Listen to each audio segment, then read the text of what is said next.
Good morning children.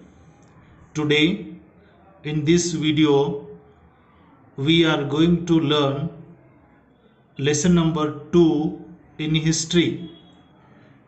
Students, from last year lesson number 2 is omitted and the same lesson 2 is merged with lesson number 3. Therefore, in history, in the content of the book, a new textbook, there is no second lesson. So the third lesson which you see here is second lesson in the new revised textbook. So the second lesson is merged into third lesson. Therefore third lesson is now it is second lesson.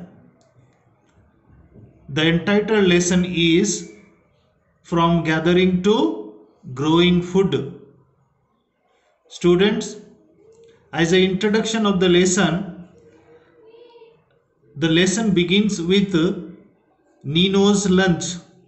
A small scene is provided in this picture.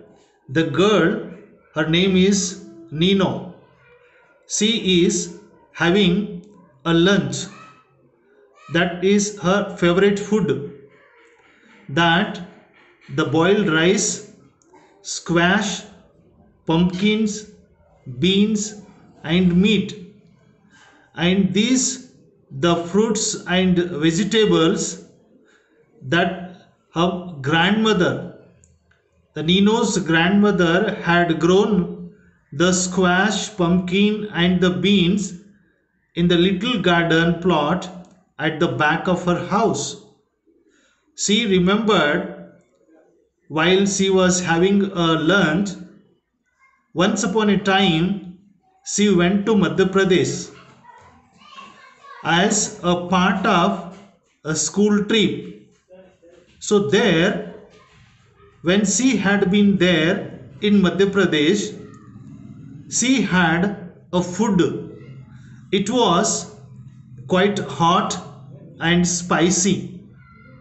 Then the food, which is a main food that regularly she has been using in her native place. Then the question is before her, why was that food so, which is entirely different than what she is taking in her native place? Then children, here you might have understood right now that the main question in the mind of Nino is why the foods are different from place to place. Why the people they use different food in different places. What might be the reason? Let us try to understand the answer of Nino's one by one. So the first point of the lesson begins here. Students, varieties of food.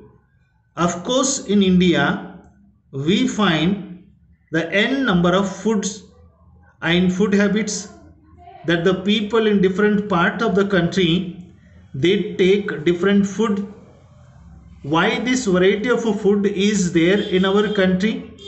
If you go in the nook and corner or different parts of the country, okay, just have a general point of view.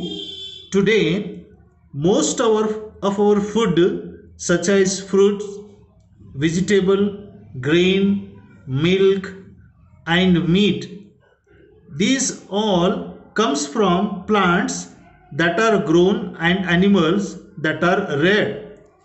So here we can divide these things into two divisions.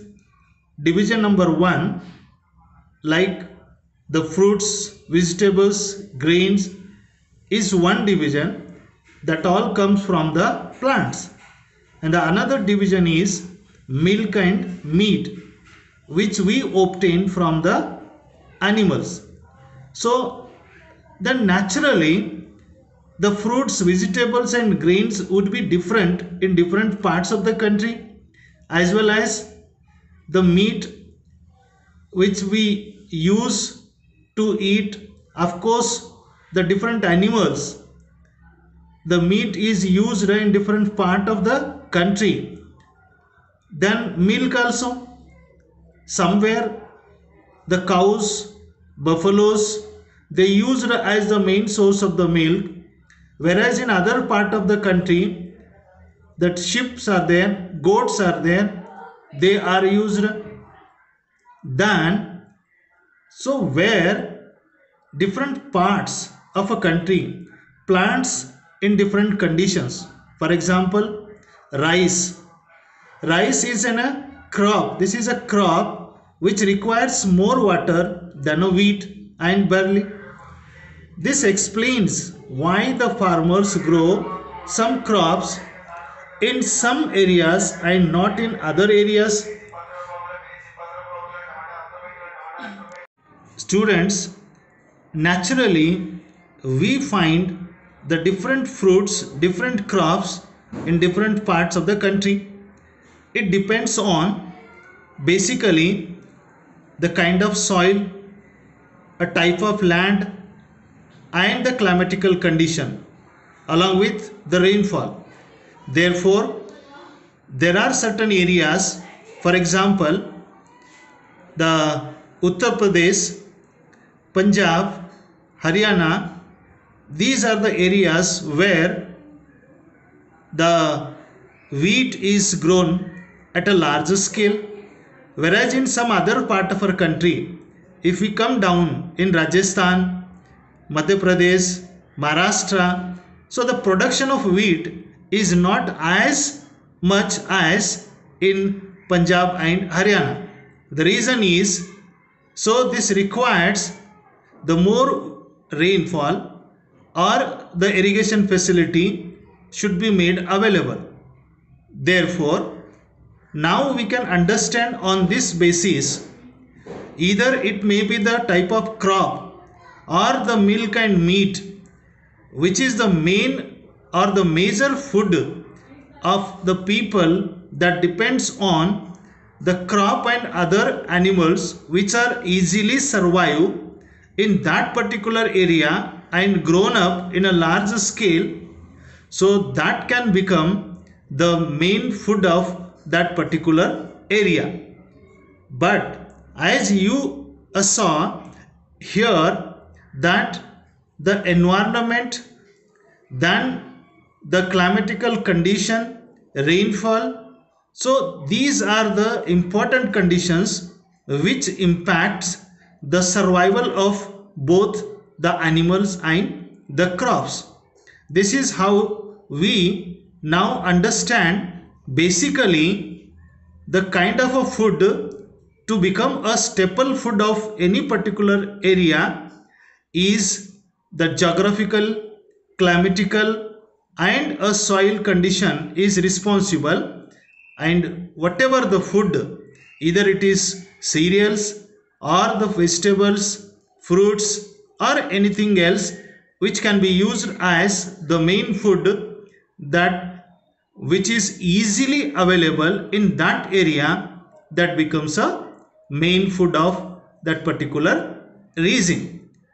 Then after this, students, we come to the next point of the lesson, which is the beginning of farming and herding. We have seen in the chapter that the climatical conditions is subjected to change. It always keep on changing, and along with that the plants and animals that the people used as a food, then even the men, women, children, probably all over the age a group, that much affects along with their places where the edible plants, where the food are found in enough. So basically how the seeds broke off, stalks fell on the ground and new plants that thus sprouted from them, and this is how perhaps that the beginning of an agriculture, or the man learned how to grow the crops, protecting them from the birds and animals so that they could grow and the seeds could ripen. In this way, the people became the farmers. In order to grow the crops and cultivate the land, one more important the aspect of the human beings which made the people to lead a settled life, that is agriculture. The moment the man learned to grow the crops, then in order to complete all the activities which are associated with the agriculture, that the man had to stay long time along with the crops, like to take care of it, to weedicide that, to clear it, to water it, to protect it from the birds and animal. So these are the different activities which involved in agriculture. This is how the man learned how to grow the crops. After that, we come to the next segment of the point, that is domestication of animal or herding. Men, women, children, all these they attracted towards a specific animal to start taming them.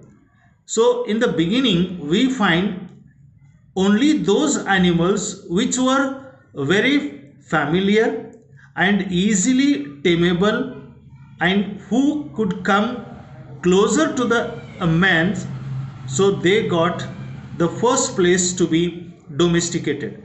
The first animal to be tamed was the wild ancestors of the dog. Later, people encouraged the animals that were relatively gentle to come near the camps where they lived. Means easily the animal which could become a friendly with the man. So they were the first animals to be domesticated. Subsequently, these animals such as sheep, goat, cattle, and also the pig lived in herds, and most of them ate grass. Often, people protected these animals from the attacks by other wild animals. This is how they become the herders. So, in this video, we could cover the introduction of the lesson from gathering to growing food, and we even got the answers of the Nino's question. After that, we covered the varieties of the food. Then the last point in this video which we covered, it is the beginning of farming and herding. So that's all for this session. The remaining point of the lesson would be continued in the next video. Thank you.